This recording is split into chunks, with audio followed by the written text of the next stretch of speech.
Hello दोस्तों, नमस्ते, प्रणाम सभी को, जय श्री राम। मैं हूँ सीमा मोरे, मेरा चैनल है सीमा रंजन। आप सभी को सीमा रंजन चैनल में स्वागत है। दोस्तों, आप लोग कैसे हैं? उम्मीद करती हूँ आप लोग स्वस्थ होंगे, मस्त होंगे, अपने काम में व्यस्त होंगे। और आप सबके बीच में एक सोहर गीत लेके आई हूँ दोस्तों। ये सोहर गीत एक मालिन और कौशल्या माता का बातचीत है, तो आप लोग पूरा वीडियो तक बने रहिएगा, तभी समझ में आएगा दोस्तों। और अपनी छोटी बहन के ऊपर आप लोग प्यार आशीर्वाद बनाए रखिएगा। आप लोग को दिल से धन्यवाद बोलती हूँ दोस्तों। हेलो दोस्तों, नमस्ते, प्रणाम। मैं हूँ किरण प्रजापति। मेरे चैनल का नाम है संगीत बाई किरण। संगीत बाई किरण के चैनल पे आप लोग का दिल से स्वागत है दोस्तों। आप लोग के बीच में एक सोहर गीत लेकर आए हैं, कैसा लगेगा कमेंट बॉक्स में जरूर बताइएगा। हम लोग का सपोर्ट करिएगा दोस्तों, ताकि हम लोग चलिए देर ना करते हुए आप वीडियो आगे बढ़ाती हूँ, तो बताइएगा जरूर आप लोग। अंगने में आवई मालिनिया रानी से रज करई, रानी से रज करई हो। मालिनी कवाना कवाना फूला लायू ये कहू नाही, महकइये कहू नाही, महकई हो।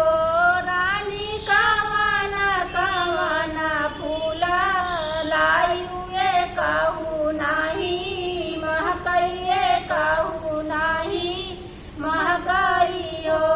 रानी एक फूल लायऊ अढ़ाउलवा, दूसर फूल चमेली, दूसर फूल चमेली हो।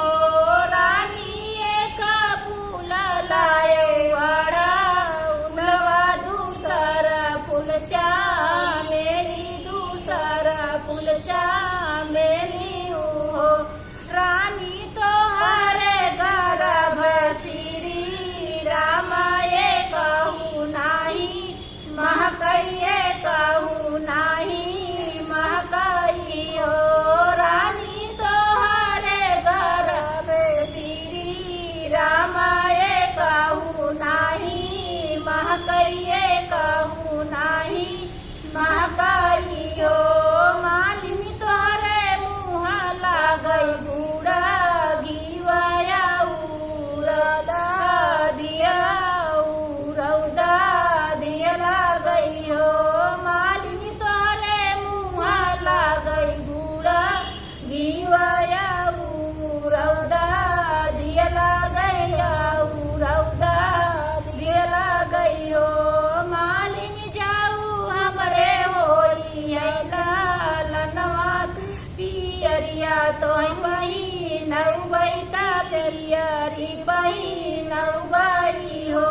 मालिनी जाऊ हमरे होई हो रिलवाता पियरी बहिन बैठा पियरी बहिन बई हो। तई बिहाना पहा पाटे रामा जीजा नमली है, रामा जीजा नमली है हो। बहनी बाजई लागे आना धनबा दैया मालिन गावई सोहर, मालिन गावई सोहर हो। बहनी बाजई लागे आना धनबा दैया मालिन गावई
तो आप लोग के ये शॉर्ट गीत कैसा लगा कमेंट करके जरूर बताइएगा दोस्तों। मिलते हैं अगले वीडियो में नए नए गानों के साथ। तब तक के लिए आप सबसे जय श्री राम, जय माता दी।